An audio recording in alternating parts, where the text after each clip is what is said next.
semuanya, perkenalkan nama saya Stephen dari kelas SI 11 dengan NPM 2125240006 dengan mata kuliah Manajemen Umum dan dosen pembimbing Bapak Novan Wijaya, Skom Mkom. Hari ini saya akan membawakan materi tentang kepemimpinan. Lanjut.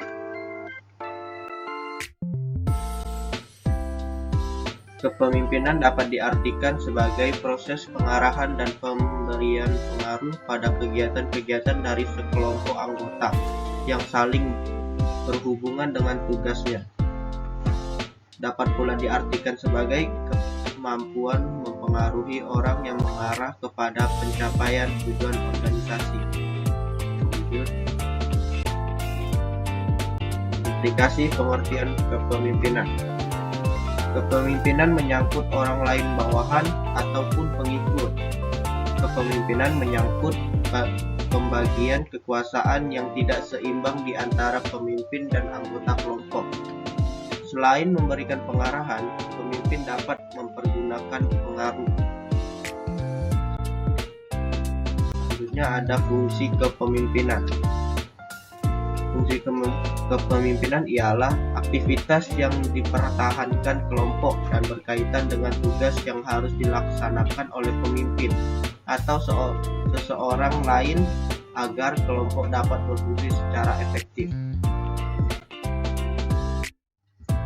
Selanjutnya ada gaya kepemimpinan. Berbagai pola tingkah laku yang disukai oleh pemimpin dalam proses mengarahkan dan mempengaruhi pekerja. Selanjutnya ada pemimpin otokratik. Pemimpin ini cenderung untuk mensentralisasi otoritas dan mengandalkan kekuatan legitimasi, penghargaan untuk mengatur bawahan.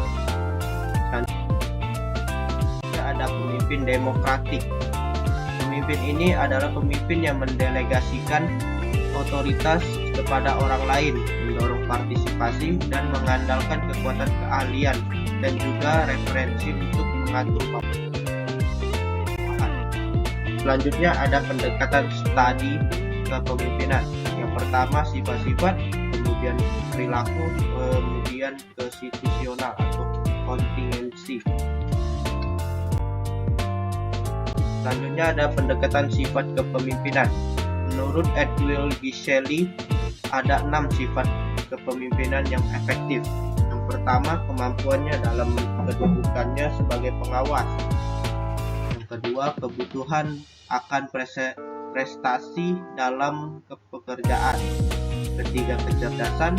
Keempat, ketegasan. Dan kelima, kepercayaan diri. Yang terakhir, inisiatif. Selanjutnya, pendekatan perilaku kepemimpinan. Ada 2 aspek pendekatan perilaku kepemimpinan. Yang pertama, fungsi kepemimpinan, dan kedua, gaya kepemimpinan. Adapun teori X dan teori Y, McGregor. Strategi kepemimpinan dipengaruhi oleh anggapan-anggapan seseorang pemimpin tentang sifat dasar manusia. Anggapan teori X. Yang pertama, rata-rata manusia malas. Yang kedua, karenanya orang harus dipaksa, diawasi, dan diarahkan atau diancam dengan hukuman agar menjalankan tugas. Selanjutnya, rata-rata manusia lebih suka diarahkan, menghindari tanggung jawab, dan ingin jaminan hidup di atas segalanya. Kemudian ada anggapan teori Y.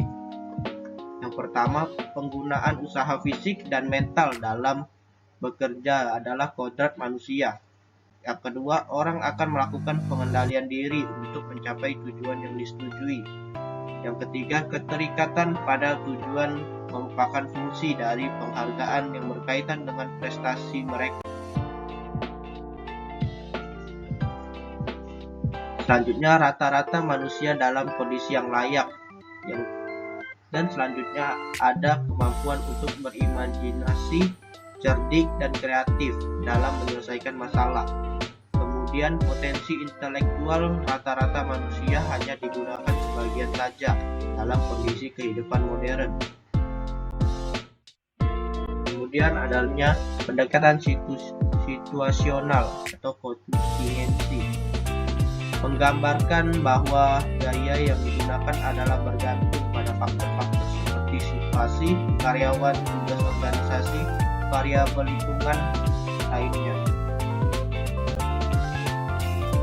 Kemudian ada pun faktor yang mempengaruhi perilaku kepemimpinan.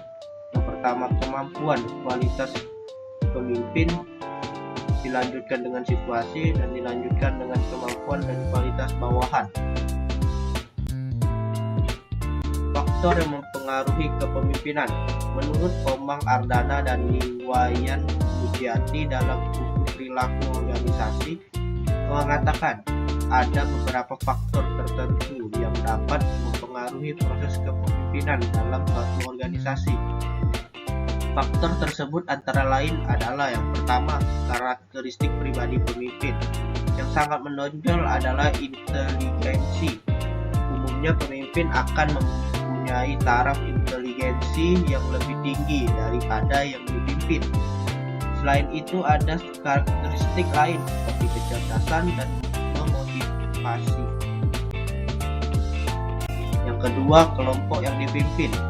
Kumpulan daripada karakteristik pribadi seseorang pemimpin seperti yang diuraikan di atas itu belum berarti apa-apa sebelum ia menggunakan sebagai alat untuk menginterpretasi tujuan yang harus dicapai olehnya. Yang ketiga, situasi. Setiap pemimpin akan berfungsi pada suatu situasi yang berupa situasi manusia, fisik, dan waktu. Tiap-tiap perubahan situasi membutuhkan perubahan dalam macam kemampuan memimpin, dengan pengertian bahwa setiap situasi adalah unik. Maka untuk tiap situasi dibutuhkan pemimpin yang spesifik dan fleksibel untuk menghadapi situasi yang dahsyat. Baik, itu saja yang dapat saya sampaikan. Terima kasih.